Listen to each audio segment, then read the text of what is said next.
Hola, ¿qué tal? Muy buenas noches, bienvenidos a Extra Noticias. Es un gusto poder informarle esta noche. Y vamos a iniciar de inmediato con las informaciones porque más de 61,000 mujeres esperan un diagnóstico que podría salvarles la vida. En la Caja del Seguro Social, los resultados por sospecha de cáncer de mama pueden tardar hasta casi 1 año y medio, tiempo en el que la enfermedad avanza y reduce las posibilidades de cura. Estaba en tratamiento por un problema en sus riñones. Le realizaron algunos exámenes de rutina. Carla, con 37 años, no aplicaba para una mamografía y le hicieron un ultrasonido, pero nunca esperó que su diagnóstico pudiese ser cáncer de mama. Afortunadamente, ella no vio avanzar su enfermedad por no recibir a tiempo sus resultados. Y ahí fui a hacer la solicitud, a entregarle en la ventanilla la referencia y me dijeron que en primera instancia que no era posible por la edad. Pero cuando ya vieron que había un resultado en el TAC que me habían hecho, entonces lo llevaron a jefatura y me dijo, sí, dice la jefatura que está bien, que lo hagamos. Y ya me lo aprobaron, me asignaron la cita para 6 meses después. Yo me esperé todos esos 6 meses porque no dimensioné jamás que pudiera llegar a tener un diagnóstico como el cáncer. La suerte no la corren miles de mujeres. Datos de la Caja Costarricense de Seguro Social revelan que más de 61,000 mujeres aguardan por un examen clave para detectar a tiempo el cáncer de mama. 48,000 esperan un ultrasonido, más de 200 una biopsia por punción y los resultados pueden tardar hasta 70 semanas. Uno de esos retos es el resultado oportuno de los exámenes realizados a pacientes con sospecha de cáncer. Actualmente tardan 1 año y 4 meses en recibir su resultado y esto implica que durante este tiempo el cáncer puede pasar de avanzar de una etapa tratable a un metástasis con un desenlace lamentable. Según los registros de los servicios de consulta externa, en los últimos 5 años se han detectado más de 10,000 casos nuevos de cáncer de mama, un 18% más que en el 2019. Cada demora en los exámenes puede significar que una lesión tratable se convierta en una metástasis. Y siempre en el campo de la salud preste mucha atención porque los niños y las personas adultas mayores son los más afectados por el aumento de los virus respiratorios.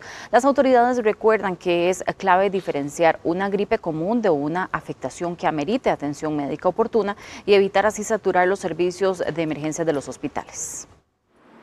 Los servicios de emergencia registran una mayor afluencia de pacientes con virus respiratorios. El Hospital Nacional de Niños reporta una ocupación al límite y llama a usar responsablemente los servicios médicos. Bueno, actualmente en el Hospital Nacional de Niños hemos visto un incremento tanto en la atención por problemas respiratorios como en el internamiento.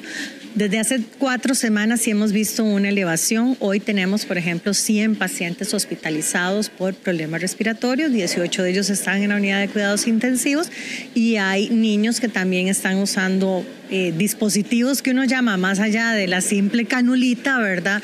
Incluso en los salones. En el servicio de emergencias hemos tenido también pacientes muy graves que tienen que esperar su movimiento a la unidad de cuidados intensivos. Según las últimas estadísticas del Ministerio de Salud, se contabilizan más de 1,200,000 casos de infecciones respiratorias y 11,600 cuadros graves en lo que va del año, principalmente en niños pequeños y personas adultas mayores. A nivel general, observamos un comportamiento igualmente muy esperable debido a la época lluviosa en donde incrementa la cantidad de casos. Las autoridades recuerdan que es fundamental diferenciar entre una gripe común y una afectación que sí amerita atención médica, especialmente cuando hay fiebre alta, persistente, dificultad para respirar o hundimiento en el pecho. Por eso es tan importante el tema de la prevención, el tema del lavado de manos, el tema de la técnica para toser y estornudar, tener el esquema de vacunación al día, todo eso es muy importante, sobre todo en los grupos o en las personas en extremos de la vida, niños pequeñitos o adultos mayores. Por eso es que el Hospital Nacional de Niños en este momento está saturado, ¿verdad? Tienen una tasa de ocupación de más del 120% y es justamente por eso, niños que están, niños muy pequeñitos que probablemente no tienen sus vacunas porque son muy pequeñitos y no tienen la edad para empezar a vacunarse más que tal vez lactancia materna, pero además de eso, si están expuestos al virus por estar en contacto con otros niños o con otros adultos o incluso adultos mayores que estén enfermos, pues esto hace que vayamos a tener una mayor cantidad de casos. Entre los virus que más circulan actualmente se encuentran el rinovirus, el metaneumovirus y el virus sincicial respiratorio, además de un leve repunte de COVID-19 con 72 casos confirmados y 2 fallecimientos en la última semana analizada. La salud de la próstata vuelve al debate público tras el anuncio del presidente Rodrigo Chávez de someterse a una cirugía. La detección temprana es la mejor herramienta de prevención, algo que resulta difícil en medio todavía de tantos tabúes. El presidente de la República anunció que se someterá a una cirugía por un crecimiento prostático benigno. Su caso encendió la conversación sobre un tema que, aunque ahora es más común, muchos hombres todavía lo evitan. Lo que pasa es que como el cáncer de próstata es la primera, una de las primeras formas de cáncer para los hombres, entonces hay que prevenirse para tener buena salud, ¿verdad? Que lo lleve controlado la caja, porque es muy importante.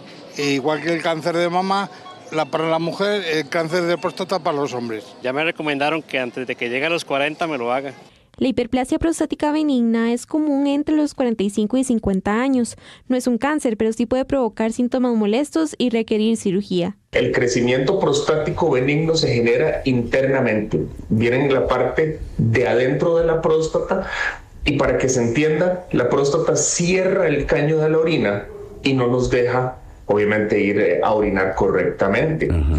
El cáncer es una entidad totalmente aparte que puede presentarse como sin agrandamiento de la próstata y se da en la periferia. En Costa Rica existen casi todos los tratamientos disponibles, salvo los robots quirúrgicos. Pero, más allá de eso, la clave está en la detección temprana. Muchas veces vemos cáncer en pacientes con la próstata pequeña que orinan perfecto. Y se dieron cuenta en una revisión de rutina porque el tacto rectal se alteró o porque su examen de sangre de antígeno prostático se alteró. Por eso, ponga especial atención a señales como ganas frecuentes de orinar, especialmente en la noche, flujo débil o interrumpido, sensación de vaciado incompleto y dolor o ardor al orinar. Con o sin síntomas, si usted es hombre con 45 años o más, recuerde que lo mejor es revisarse para prevenir a tiempo. En la tarde de este lunes, el Consejo Nacional de Salarios recibió en audiencia a los representantes del sector patronal para el proceso de revisión y fijación del aumento en los salarios mínimos del sector privado para el año 2026. Tanto la Unión Costarricense de Cámaras y Asociaciones del Sector Empresarial Privado, la UCAEP, como la Cámara de Exportadores de Costa Rica presentaron una propuesta de aumento de 1.63%, es decir, 1% menos de lo que representaron los sindicatos el jueves anterior. En caso de aprobarse la propuesta de los empresarios, los trabajadores del sector privado recibirán 1.630 colones adicionales por cada 100.000 de salario que ganan en este momento. Este miércoles será la audiencia de los representantes gubernamentales para definir el ajuste definitivo. Por ello, la Unión de Cámaras reitera que el Consejo Nacional de Salarios debe respetar y aplicar integralmente el resultado derivado de la metodología vigente para el ajuste de los salarios mínimos aprobada de manera unánime y tripartita, así como cumplir con los acuerdos previamente adoptados por el Consejo Nacional de Salarios. La observancia de estos instrumentos garantiza la seguridad jurídica, la coherencia técnica y la estabilidad institucional del proceso de fijación salarial, así como el fortalecimiento de la competitividad, la productividad y la generación de empleo digno y formal en Costa Rica. Y las autoridades de la Municipalidad de Cartago mantienen los trabajos de limpieza y dragado en el río Taras como parte de las acciones preventivas para mitigar los efectos de las fuertes lluvias pronosticadas para los próximos días. Según informó el alcalde Mario Redondo Poveda, las labores se ejecutan de manera continua y se extenderán hasta la zona de Quircot, donde también se detectaron acumulaciones de sedimento y residuos que podrían obstruir el cauce del río. Redondo detalló que estas acciones forman parte de un plan integral de prevención que incluye la limpieza de drenajes, inspección de quebradas y monitoreo de sectores vulnerables con el fin de reducir el riesgo de inundaciones en el cantón. Giramos directrices a todas las áreas con el objetivo de que se priorice todas las acciones preventivas que se dirige a la maquinaria, que se dirigen los funcionarios, y ahí están trabajando muchos de ellos, limpiando alcantarillas, tratando de limpiar salidas de acequias, lamentablemente a veces en propiedades privadas donde nosotros no podemos ingresar. Las acequias son afectadas por una gran cantidad de desechos, sedimentos, y eso tarde o temprano llega a colapsar a una alcantarilla que termina corriendo después por las calles y afectando algunas viviendas.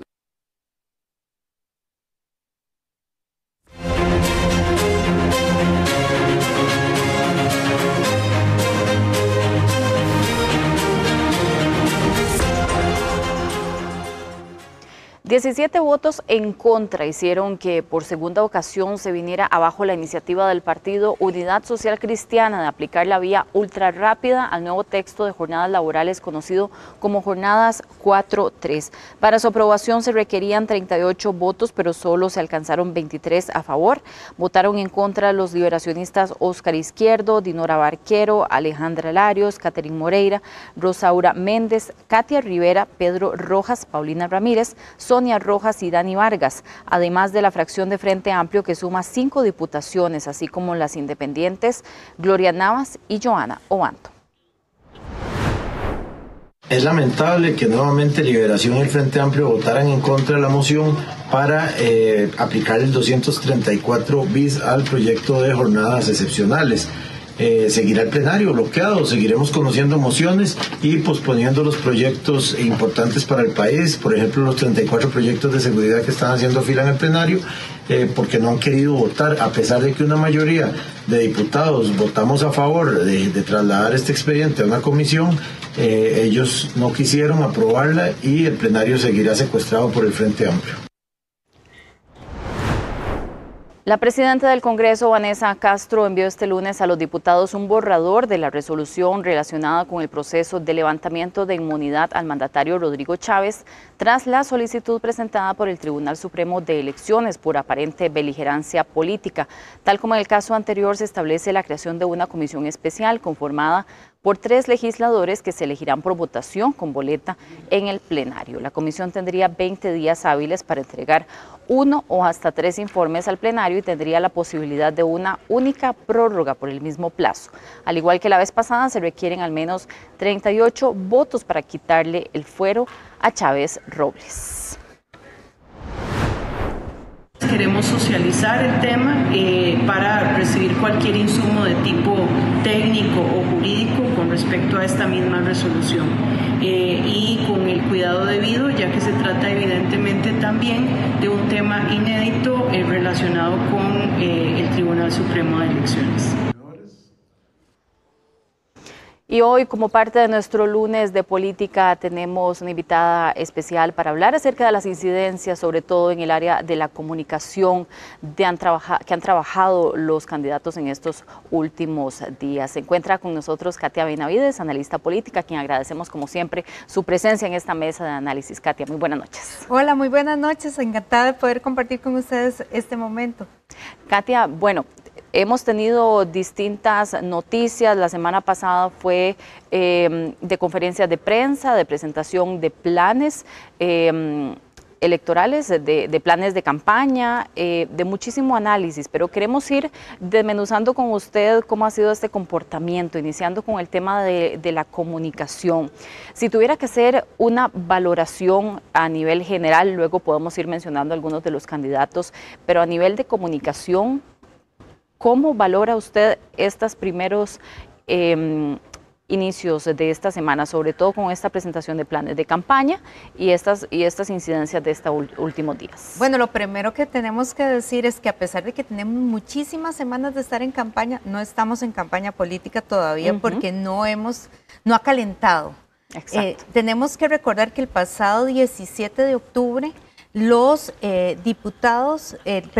los candidatos presentaron sus candidaturas y el Tribunal Supremo de Elecciones hasta el momento indicó quiénes son los que van a ser esos candidatos y candidatas que van a estar en esas papeletas presidenciales. Entonces, terminó el plazo hasta el pasado viernes a las 3 de la tarde, donde ahorita están en estudio esas posibilidades de tener a esos candidatos y candidatas, tanto a la papeleta presidencial como a los diputados y diputadas, para poder ser electos el 1 de febrero del próximo año.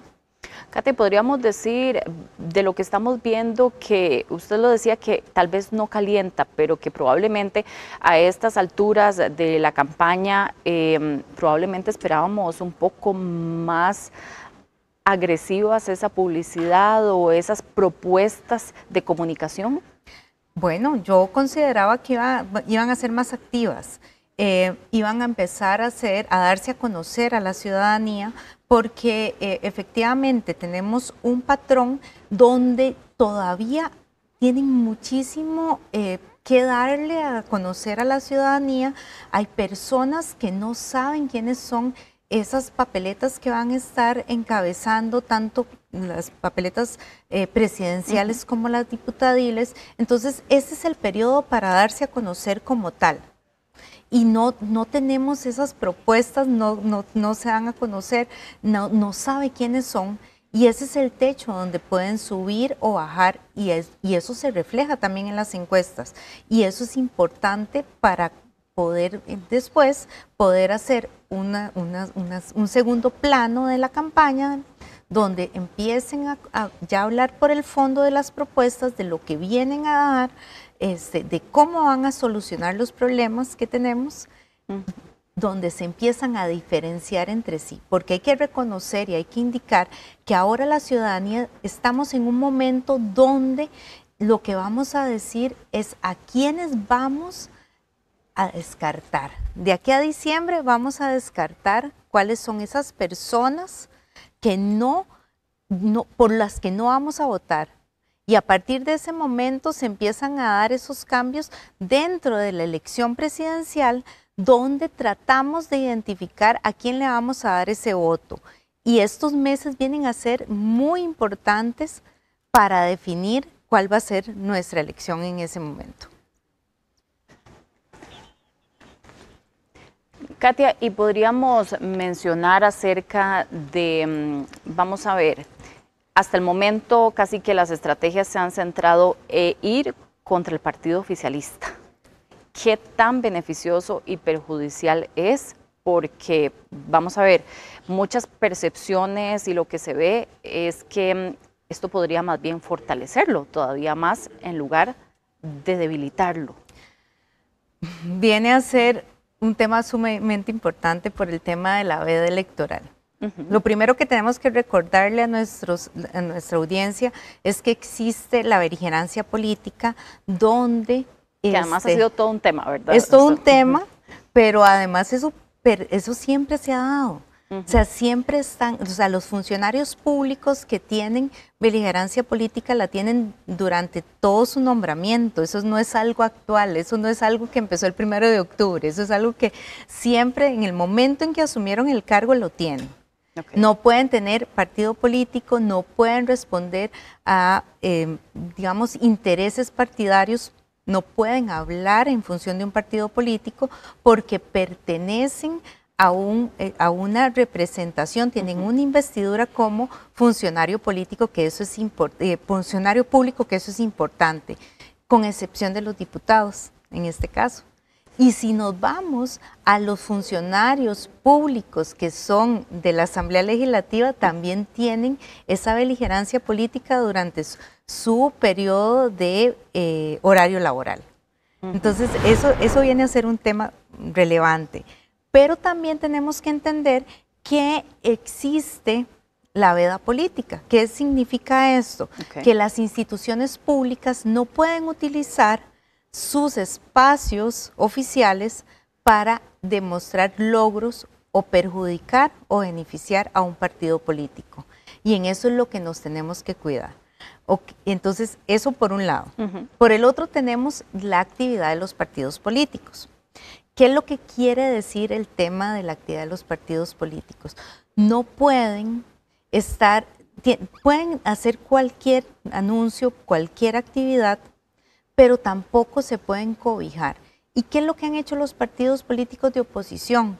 Un ataque a la figura del presidente de la República. Y podemos entender por qué. Porque el presidente tiene una alta popularidad. Y sabemos que eso, si empezamos a atacarlo, podría dañar esa popularidad y podría diferenciarnos. Pero no necesariamente da ese resultado, porque si empiezan todos a atacar al presidente, posiblemente la ciudadanía no puede diferenciar quién está atacando o no.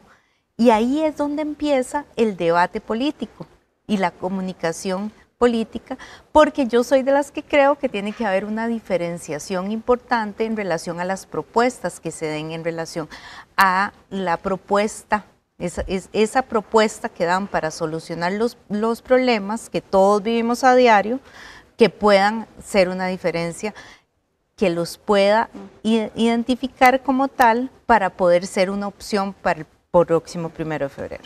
Katy, es que justamente, bueno, ahora que usted lo menciona, creo que esto nos encierra en un único tema, o sea, toda la comunicación, todas las discusiones se han centrado en eso que usted menciona, los ataques al mandatario, ¿verdad?, al gobierno, a lo que no se ha hecho. Probablemente esa es la narrativa en la que muchos partidos se han centrado únicamente. Entonces, vamos a ver, no sé si usted coincide en que se desperdicia un valioso tiempo que podrían estar aprovechando de otra manera. Bueno, yo sí creo que pueden empezar a hacer actividades. Vamos a ver, todos los partidos políticos tienen su base política y tienen que aprovechar y comunicarse con esta base para que sean, ¿verdad?, esos promotores de las iniciativas y ese diferenciador. O sea, hoy tenemos 20 partidos políticos que tienen sus propuestas, que vamos a tener acceso a sus planes de gobierno a través de la página del Tribunal Supremo de Elecciones, que podemos hacer esa diferenciación en relación a los temas que nos interesan según nuestros intereses propiamente. Y hay que entender que tenemos que informarnos. Tenemos el derecho de ir a votar, pero también tenemos el deber de hacerlo de una manera responsable. Tenemos que hacer un voto informado, porque yo soy de las que creo que tenemos esa opción de hacerlo, nos dan las herramientas para hacerlo, pero también tenemos que cumplir con nuestra obligación de ser ciudadanos responsables y de ser informados a la hora de dar nuestro voto. Katia, estamos viendo también a partir de este fin de semana que muchos partidos políticos empiezan a desplazarse a las comunidades, a hacer sus visitas a las provincias. ¿Cuál es el valor que tiene esta visita, esa presencialidad en diferentes lugares, pero cuando también hay una campaña paralela a nivel de redes sociales? Bueno, ese es el gran reto. Las redes sociales ahora son una ventana también para que cada elector se informe de esas propuestas que tiene cada uno de los candidatos y candidatas. Lo que pasa es que cómo se traduce esa información o ese like que doy como ciudadano en una publicación a un voto real el 1 de febrero. Eso es un reto. Pero además de tener esa presencialidad en las comunidades, que yo sí creo que es importante el contacto, la presencia, conocer cuáles son las necesidades ya puntuales de cada comunidad, vienen a dar una diferencia en relación a lo que vienen a proponer como campaña política. ¿Cuáles van a ser esas promesas? ¿Cuáles van a ser cuáles son esa cercanía que tengo con la comunidad, de sus necesidades, del puente, del arreglo de la escuela, de que necesito que la fuerza pública tenga mejores condiciones porque las condiciones de seguridad están empeorando en mi comunidad? Eso todavía, vamos a ver, puede ser importante para el voto ciudadano que el candidato llegue a mi comunidad, se acerque a un gremio, por ejemplo. A mí me parece que el tú a tú sigue siendo una parte muy importante del tema de la campaña política, ¿verdad? O sea, no solamente por redes sociales, sentir un candidato cercano, no solamente en mensajes, sino también en presencia, en esa cercanía que se tiene. Además, recordemos que nuestro sistema electoral demuestra que es territorial. Entonces tenemos representantes territoriales que representan provincias, que van a llegar a la Asamblea Legislativa a representarnos con suscripción territorial que nos permite tener esa cercanía. Y esa presencialidad, como así usted lo indica, viene a demostrar más cercanía que incluso en las redes sociales, que muchas veces vemos el video, le podemos dar like, pero eso no se puede reflejar, no podemos asegurar que eso va a ser un voto realmente con las personas. Katia, y otro aspecto muy importante también de la comunicación es el estilo de comunicación de los candidatos. ¿Puede identificar usted algunos que ya tengan mayor facilidad para conectar, para comunicarse con las diferentes audiencias en esos espacios que mencionabas, por ejemplo, en las comunidades, en el que su lenguaje, su forma de expresarse los potencia todavía más? ¿Podríamos mencionar algunos que se destaquen desde su punto de vista como analista? Bueno, podemos encontrar personas y ya representantes políticos que no solo son representantes, sino son líderes de sus movimientos. Y ya tienen una cercanía no solamente en lenguaje, sino también en conocimiento de las necesidades que tienen las comunidades o los propios sectores que representan. Y ahí que conectan con su target, como decimos popularmente, con su mercado al que pueden llegar a conquistar, donde lo que pueden venir a hacer es a reforzar el mensaje y podemos ver, entonces vamos a ver, pongamos un ejemplo. En este momento tenemos 6 candidatos presidenciales que además llevan doble postulación. En la pasada elección teníamos 16 candidatos presidenciales que llevaban doble postulación. Solamente esos 2 llegaron a ser diputados que no quedaron en la presidencia de la República. Pero ya con ese camino andado que tienen de las comunidades, de que hace 4 años estuvieron en campaña política, que se presentaron como candidatos, que tuvieron 4 años de experiencia en la Asamblea Legislativa, ya para ellos 2 podría venir a ser más sencillo comunicarse y conectar con ese mercado que tienen, indicando cuáles son sus principales intereses, cuáles son sus posiciones políticas, que no necesariamente los acompañaron durante los 4 años, sino también es un volver a conectar con esa población que puede llegar a tener interés por votar y además llamarle la atención para que voten por ellos. Y hablemos un ejemplo, la candidata Laura Fernández. Se comenta muchísimo su estilo, su similitud de algunas características con el presidente. ¿Es probablemente esto lo que ella está tratando de proyectar, exactamente, esa similitud, que es lo que muchas personas también le comentan? Bueno, vamos a ver. Todos tenemos diferentes formas de comunicarnos.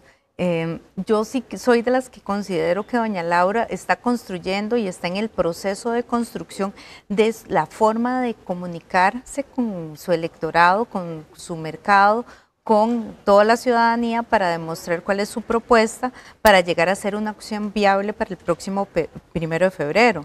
Sí, efectivamente vemos alguna similitud en la forma de comunicarse que al presidente Chávez le funciona y le funcionó para ser presidente de la República y vino a cambiar el tema de comunicación política en nuestro país. Nosotros no estábamos acostumbrados a una conferencia de prensa de rendición de cuentas del presidente de la República una vez a la semana.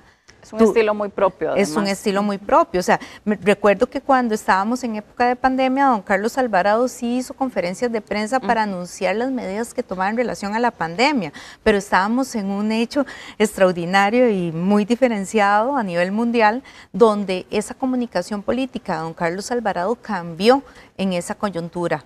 Pero ahora tenemos una coyuntura donde el presidente Chávez, más bien la ausencia de que él no haga la conferencia de prensa desde sus redes oficiales, vino a hacer un vacío incluso para la comunicación política en nuestro país. Ya ahora vinieron a solucionarlo desde las redes oficiales de doña Pilar Cisneros, donde ya nos viene a dar ese mensaje y vino a cambiar esa forma de comunicación. ¿Qué es lo que pasa? Que cada candidato, cada persona sí tiene que tener su propia forma de comunicarse con su electorado, con el pueblo, y eso es lo que sí creo que doña Laura tiene el reto de poder tener elementos diferenciadores a la hora de comunicarse por distintas razones, porque no es el mismo temperamento, porque no es el mismo carácter, y entonces ahí tiene que venir a cambiar y no tratar de imitar una forma del presidente Chávez que efectivamente funcionó, pero por cuestiones muy particulares de su personalidad. De su estilo. Exactamente. Bueno, se nos acaba el tiempo desafortunadamente, pero en un minutito que nos resta quisiéramos hacerle una última conclusión, porque creo que el mes de noviembre va a ser fundamental. Sabemos que diciembre se diluye en un montón de temas por la Navidad, pero este mes que viene de noviembre, un elemento por destacar en la comunicación que puedan resaltar los candidatos y que además como electores también podamos aprovechar para esta campaña informarnos. Bueno, yo sí creo que tenemos que ser ciudadanos responsables y tenemos que solicitarle a esos candidatos y candidatas que si quieren nuestro voto, que nos den la información que necesitamos. ¿Cuáles son esos temas relevantes? ¿Es infraestructura? ¿Es seguridad? ¿Es educación? ¿Cuál es mi principal preocupación? ¿Por qué razón yo le voy a dar mi voto a un candidato presidencial o una candidata? Entonces, que nos vengan a demostrar ya con hechos, ¿verdad?, palpables, con compromisos reales, qué es lo que van a ejecutar para poder cumplir su promesa y para poder conquistarme. En esta como lo dije anteriormente, en esta época lo que estamos haciendo es descartando. Ya sabemos por quién no vamos a votar, por más que nos prometan el moro y el moro, como decimos popularmente, pero no existe la posibilidad de que tenemos que empezar a construir de una manera responsable nuestro voto, de tener características particulares y decir, ok, es por estas razones yo voy a emitir mi voto por esta agrupación política porque creo que esto es lo mejor para Costa Rica a partir del 1 de febrero, el 1 de mayo del próximo año, y tenemos que saber de manera responsable por quién estamos votando. Katia, muchas gracias. Y el reto del abstencionismo, además, que lo tienen muchísimos. Bueno, es que yo sí creo que el abstencionismo es también una forma de manifestar una intención política cuando tenemos un voto informado, cuando ninguna opción política nos representa. Entonces ahí es cuando optamos por no ir a votar, que eso le sale muy caro al país. Además, tenemos que ser también responsables en eso. Muchas gracias, Katia, por habernos acompañado acá en Mesa de Análisis y seguiremos más adelante conversando acerca de más temas. Muchísimas gracias a ustedes. Buenas noches. La candidata presidencial de Centro Democrático, Ana Virginia Calzada, está segura de que ganará las elecciones en primera ronda gracias al voto de los indecisos. Este lunes la ex magistrada presentó su plan de gobierno y esta noche Gustavo Castro visita su residencia para conocerla más.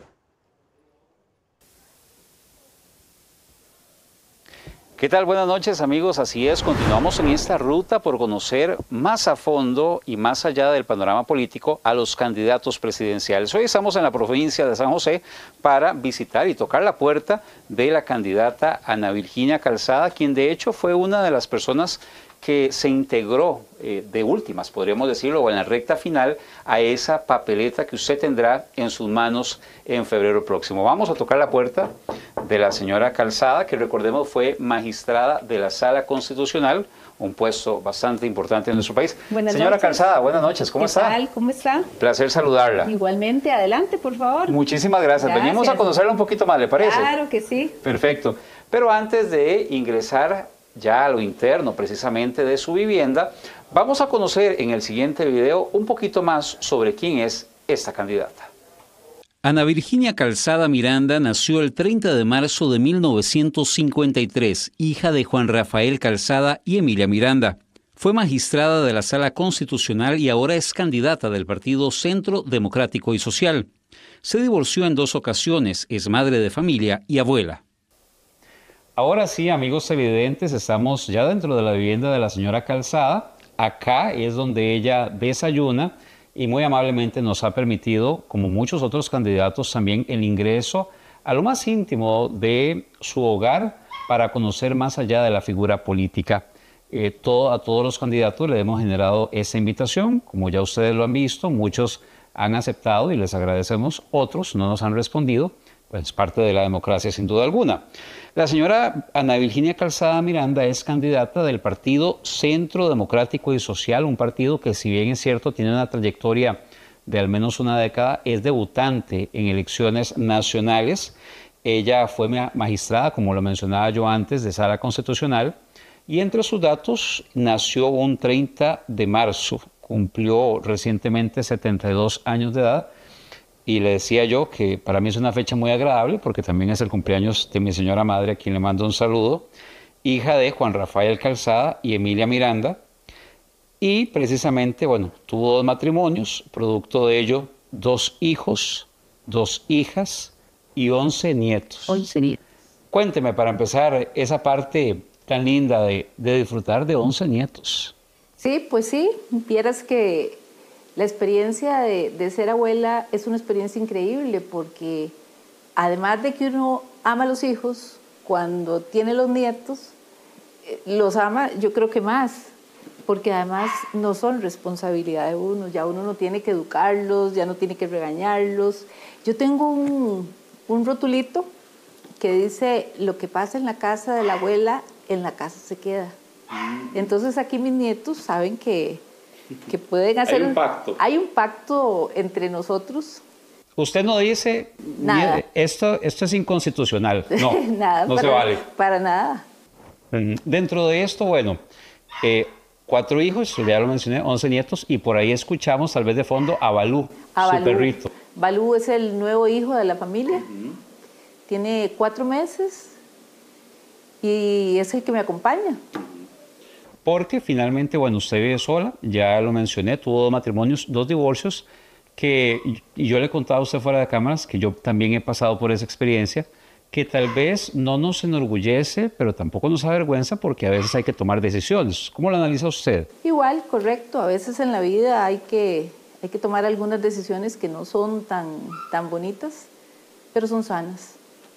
Ahora, ¿usted vive sola? Bueno, no completamente sola, ahí por ahí anda Balú. Ahí está Balú. Pero disfruta esa soledad, esa tranquilidad, esa libertad. Sí, bastante, bastante. Yo me siento ahí en un sillón que ahora se los voy a enseñar. Ahí leo, ahí tejo y ahí juego con Balú. ¿Qué le gusta leer?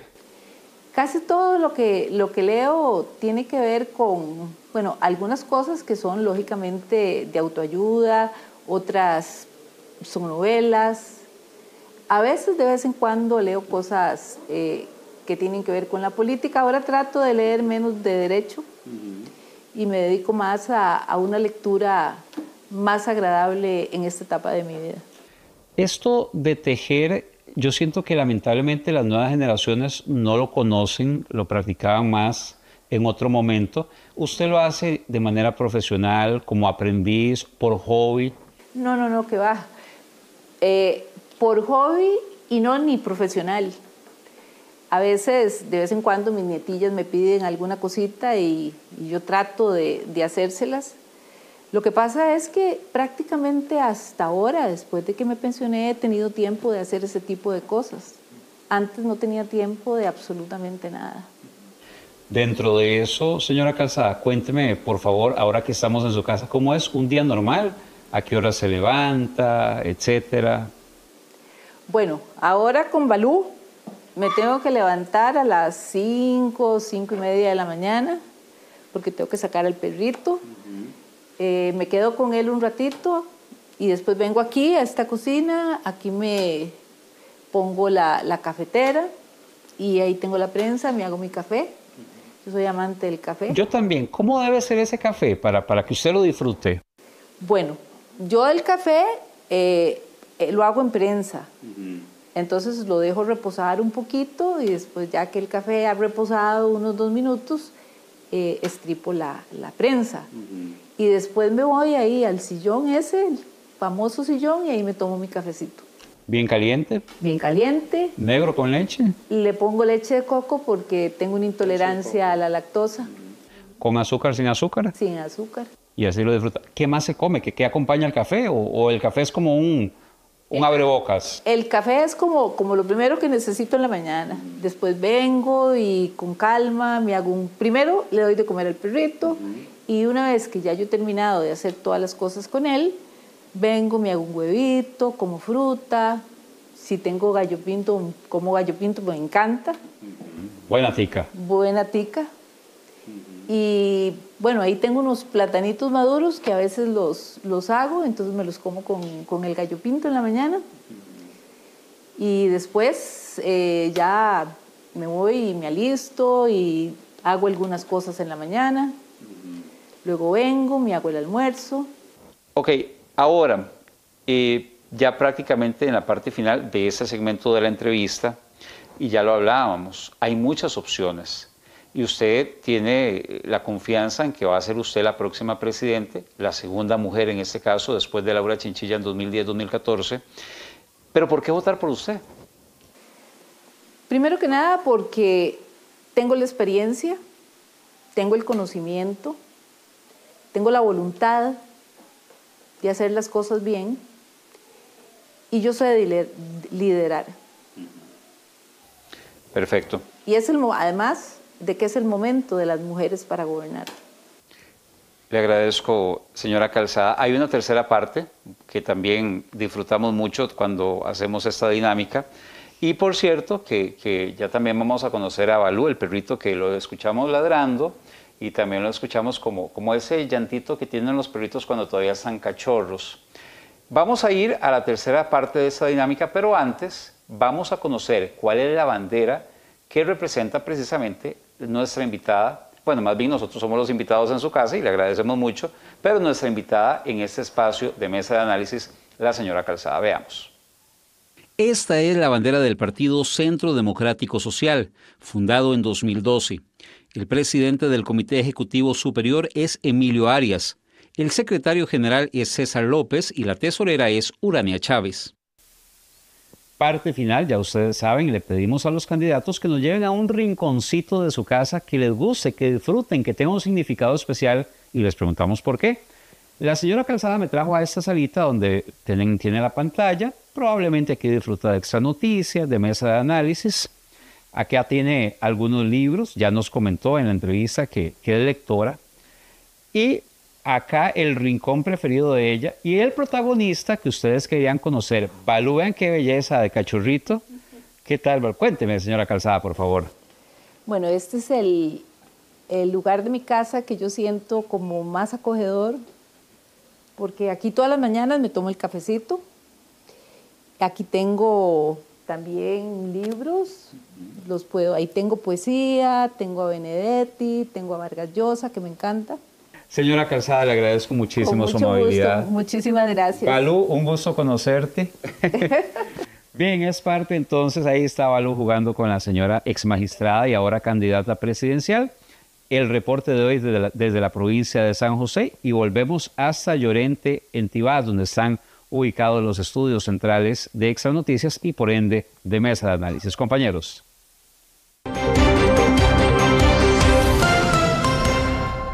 Y la Policía Penitenciaria detectó varios intentos de introducir drogas a centros penales mediante métodos cada vez más ingeniosos y peligrosos.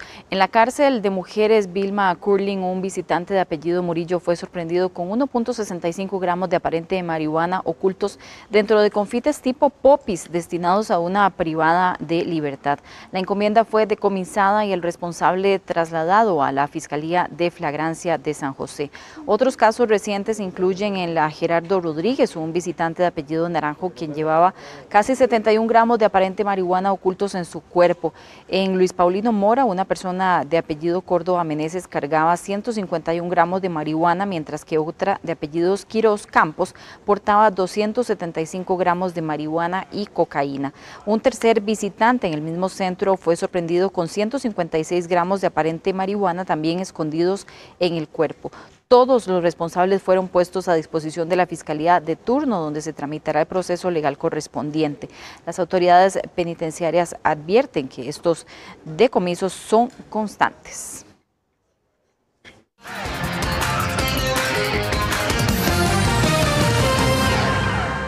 ¿Qué tal? Buenas noches, bienvenidos a los deportes y vamos de una vez con temas del Clásico Nacional, porque con la derrota de ayer Saprissa acumuló 6 clásicos sin conocer la victoria. Su última victoria fue un 2 de noviembre del año 2024.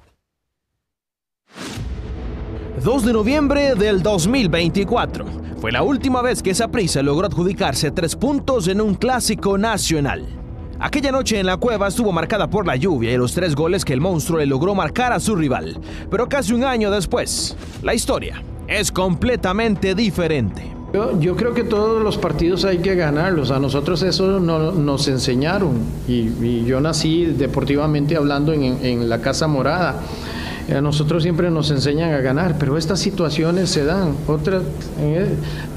Podríamos decir igual de que tenemos tantos partidos por delante con Liga. La diferencia es enorme con Liga Deportiva Alajuelense. Al final la historia se puede revertir. Desde aquella última victoria, Alajuelense y Saprissa han disputado 6 clásicos más, en los cuales se registran 3 empates y 3 derrotas para los tibaseños. Lo llamativo de esta estadística es que esas 3 derrotas en duelos ante la Liga se han dado de forma consecutiva. Hemos perdido los 2 clásicos de esta fase regular, pero eso no determina nada para lo que viene. Como lo dije anteriormente, igual el resultado, sí, no nos gusta perder, estamos molestos, no nos acostumbramos a la derrota, pero lamentablemente hay que aceptarla. A la racha negativa en clásicos para el Saprissa hay que sumarle que desde hace más de 2 años que no logran sacar un solo triunfo en Alajuela, lo que evidencia la pérdida de jerarquía para el conjunto tibaseño a la hora de afrontar el partido más importante del fútbol nacional. Pero nosotros entendemos, otra vez les digo, que esto aquí no termina. Y probablemente, y esperamos y vamos a hacer todo lo posible por vernos en una posible final con ellos. Y entendemos que la situación no tiene por qué darse de igual manera. Mala racha o no, Saprissa busca la revancha ante la Liga en la definición del título en el mes de diciembre. Y mientras tanto, la Liga Deportiva Alajuelense tuvo una semana perfecta al colocarse como líderes de la tabla con un partido menos al derrotar primero en 3 semanas al Club Sport Herediano y anoche derrotar al Deportivo Saprissa. Subtécnico Oscar Ramírez asegura sentirse muy satisfecho por el nivel mostrado del cuadro Manú hasta ahora y además asegura que el trabajo hecho en estos últimos meses le ha dado credibilidad al conjunto Manú. A pesar de ser líderes con un partido menos, en la liga no se confían, ya que los demás equipos les restan 5 fechas por disputarse. Lo que sí les puedo decir es que nos da credibilidad, se ha hecho un trabajo muy serio que se está aplicando y eso pues es la construcción, disculpen la palabra que sea tan reiterada, pero es la construcción para cuando se vengan estos momentos tan importantes, saber cómo hay que hacerlo. Se está empezando a ver cosas, pero la construcción siempre fue pues... siempre es cuestionada, uno lo entiende, y yo eso pues sé dónde estoy parado y sé cómo es que se puede caminar, pero ha sido difícil. ¿Por qué? Porque tenés que competir en una copa que somos bicampeones, tenés que mantener la misma posibilidad de campeonizar y después un campeonato donde 10 equipos, se los dije yo a ustedes, creo que solo una goleada ha habido, 1 o 2 de 3-0, no sé, por ahí, pero lo demás ha sido muy pegado, 0-0, 1-1, 2-1, 1. Entonces un torneo muy rápido también. Y una de las figuras en el clásico sin ningún tipo de dudas fue Kenyel Mitchell. El delantero anotó doblete y fue una verdadera pesadilla para la defensa morada. Recordemos que la ficha de Mitchell pertenece al Minnesota United de la MLS y está a préstamo en estos últimos 6 meses del año con Alajuelense. El delantero explicó lo que sucedió por su cabeza a la hora de las jugadas en las anotaciones y aseguró que siempre es lindo jugar este tipo de partidos en los que da lo mejor de sí mismo. Cuando iba y vi que Guillermo me la tiró con el control, quedé muy adelantado, entonces lo único que pensé era picarla y por eso se me dio. Correcto, siento que estos son los partidos que todo jugador desea jugar, entonces que siento que nos da un motivo extra y entonces entramos con más ganas a jugar, entonces esperemos que sigamos así todos los compañeros, ya que todos lo venimos haciendo bien. Somos la liga y sabemos que donde vayamos tenemos que ir a ganar y esperamos seguir con esa racha y que es muy importante para así la final que se viene, que es contra Olimpia, que vamos por el campeonato. Y el Club Sport Cartaginés se entrenó esta tarde en el estadio José Rafael Fello Mesa previo al duelo que tendrá mañana ante el Motagua de Honduras por la Copa Centroamericana. Si bien es cierto, los brumosos ya quedaron eliminados de este torneo, pero este partido es un repechaje para clasificar a la Copa de Campeones de CONCACAF que se jugará el próximo año. Para este partido los brumosos no podrán contar con la presencia en ataque de Johan Venegas, esto por acumulación de tarjetas amarillas, pero también el cartaginés recupera una ficha importantísima. Se trata del mediocampista Christopher Núñez, quien volverá a la acción tras 2 meses sin participación por una lesión que había tenido en los meniscos en su rodilla izquierda. Andrés Carevica asegura que ya es normal para ellos no contar con futbolistas importantes, ya que es algo con lo que ha tenido que lidiar durante todo el semestre. Que también nosotros estamos haciendo un esfuerzo muy grande, igual que los jugadores, cuerpo técnico, staff, todo, para que el equipo siga peleando ahí arriba, siga estando luchando, siga tratando de hacer buenos partidos y tratar de ganar. Siempre queremos ganar y siempre queremos una satisfacción. A veces las cosas no se dan, pero no por una cuestión de que realmente el equipo haya bajado los brazos o haya mermado, sino es que, bueno, hay circunstancias, hay rivales. Venimos también de muchos partidos, lo importante ahora que estamos recuperando también jugadores, en este caso como Christopher, Douglas, entonces creo que nuevamente, bueno, volver a ese optimismo y volver a la senda de que tenemos que acá en casa hacer un buen partido y ganar, y creo que eso es importante también para la confianza y todo de lo que se vino haciendo en toda la temporada. Gaby, digamos que en esta información Alondra Ortiz fue oro en mariposa con récord, bueno, y ahora tenemos una última hora que Alondra se coronó como campeona en los 400 combinados individual, también con récord centroamericano, así que cerramos las noticias con una gran noticia, Gaby. Sin duda, una gran noticia. José, muchas gracias, buenas noches. Gracias, buenas noches. Y así llegamos nosotros al final de nuestra edición, muchas gracias por habernos acompañado, que tenga una excelente noche.